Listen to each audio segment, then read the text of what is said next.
خوش آمدید۔ آج ہم ایک بڑے سوال سے نمٹ رہے ہیں، غیر قوموں کے لیے نبی ہونے کا کیا مطلب ہے؟ کیا انبیاء صرف عہد نامہ قدیم میں ہیں؟ آئیے بائبل کو دیکھیں اور اس دلچسپ موضوع پر بات کریں۔ ایک نبی کا خیال اکثر پرانے عہد نامے کی شخصیات جیسے موسیٰ ایلیاہ سے منسلک ہوتا ہے، لیکن نیا عہد نامہ نبیوں کے بارے میں بھی بات کرتا ہے، اور خاص طور پر غیر قوموں کے لیے نبی۔ ہم پولس رسول کی تحریروں میں یہ تصور دیکھتے ہیں۔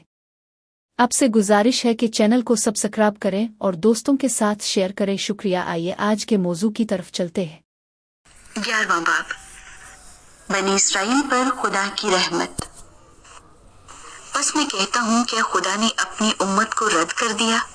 ہرگز نہیں، کیونکہ میں بھی اسرائیلی، ابراہیم کی نسل اور بنیامین کے قبیلے میں سے ہوں۔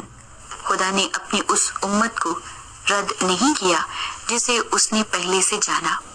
کیا تم نہیں جانتے کہ کتاب مقدس ایلیاہ کے ذکر میں کیا کہتی ہے؟ کہ وہ خدا سے اسرائیل کی یوں فریاد کرتا ہے کہ اے خداوند، انہوں نے تیرے نبیوں کو قتل کیا اور تیری قربان گاہوں کو ڈھا دیا۔ اب میں اکیلا باقی ہوں اور وہ میری جان کے بھی خواہاں ہیں۔ مگر جواب الہی اس کو کیا ملا؟ یہ کہ میں نے اپنے لیے 7,000 آدمی بچا رکھے ہیں جنہوں نے بال کے آگے گھٹنے نہیں ٹیکے۔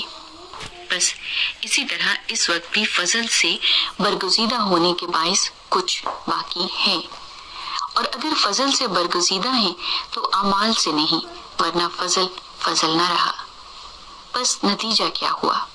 یہ کہ اسرائیل جس چیز کی تلاش کرتا ہے وہ اس کو نہ ملی، مگر برگزیدوں کو ملی، اور باقی سخت کیے گئے۔ چنانچہ لکھا ہے کہ خدا نے ان کو آج کے دن تک سست طبیعت دی، اور ایسی آنکھیں جو نہ دیکھیں اور ایسے کان جو نہ سنیں۔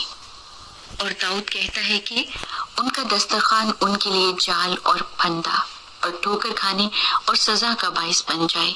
ان کی آنکھوں پر تاریکی آ جائے تاکہ نہ دیکھیں، اور تو ان کی پیٹھ ہمیشہ جھکائے رکھ۔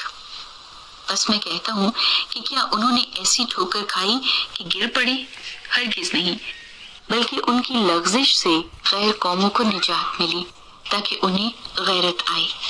بس جب ان کی لغزش دنیا کے لیے دولت کا باعث اور ان کا گھٹنا غیر قوموں کے لیے دولت کا باعث ہوا، تو ان کا بھرپور ہونا ضرور ہی دولت کا باعث ہوگا۔ غیر یہودیوں کے لیے نجات۔ میں یہ باتیں تم غیر قوموں سے کہتا ہوں، چونکہ میں غیر قوموں کا رسول ہوں، اس لیے اپنی خدمت کی بڑائی کرتا ہوں، تاکہ کسی طرح سے اپنے قوم والوں کو غیرت دلا کر ان میں سے بعض کو نجات دلاؤں۔ کیونکہ جب ان کا خارج ہو جانا دنیا کے آ ملنے کا باعث ہوا، تو کیا ان کا مقبول ہونا مردوں میں سے جی اٹھنے کے برابر نہ ہوگا؟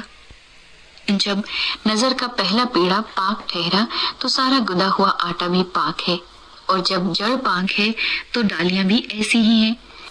لیکن اگر بعض ڈالیاں توڑی گئیں اور تو جنگلی زیتون ہو کر ان کی جگہ پیوند ہوا اور زیتون کی روغن دار جڑ میں شریک ہو گیا، تو ان ڈالیوں کے مقابلہ میں فخر نہ کر، اور اگر فخر کرے گا تو جان رکھ کہ تو جڑ کو نہیں بلکہ جڑ تجھ کو سنبھالتی ہے۔ بس تو کہے گا کہ ڈالیاں اس لیے توڑی گئیں کہ میں پیوند ہو جاؤں۔ اچھا، وہ تو بے ایمانی کے سبب سے توڑی گئیں اور تو ایمان کے سبب سے قائم ہے۔ بس مغرور نہ ہو بلکہ خوف کر، کیونکہ جب خدا نے اصلی ڈالیوں کو نہ چھوڑا تو تجھ کو بھی نہ چھوڑے گا۔ بس خدا کی مہربانی اور سختی کو دیکھ، سختی ان پر جو گر گئے ہیں، اور خدا کی مہربانی تجھ پر، بشرطے کہ تو اس مہربانی پر قائم رہے، ورنہ تو بھی کاٹ ڈالا جائے گا۔ اور وہ بھی اگر بے ایمان نہ رہیں تو پیوند کیے جائیں گے، کیونکہ خدا انہیں پیوند کر کے بحال کرنے پر قادر ہے۔ اس لیے کہ جب تو زیتون کے اس درخت سے کٹ کر جس کی اصل جنگلی ہے، اصل کے برخلاف اچھے زیتون میں پیوند ہو گیا، تو وہ جو اصل ڈالیاں ہیں اپنے زیتون میں ضرور ہی پیوند ہو جائیں گی۔ خدا کی رحمت۔ اے بھائیو، کہیں ایسا نہ ہو کہ تم اپنے آپ کو عقل مند سمجھ لو،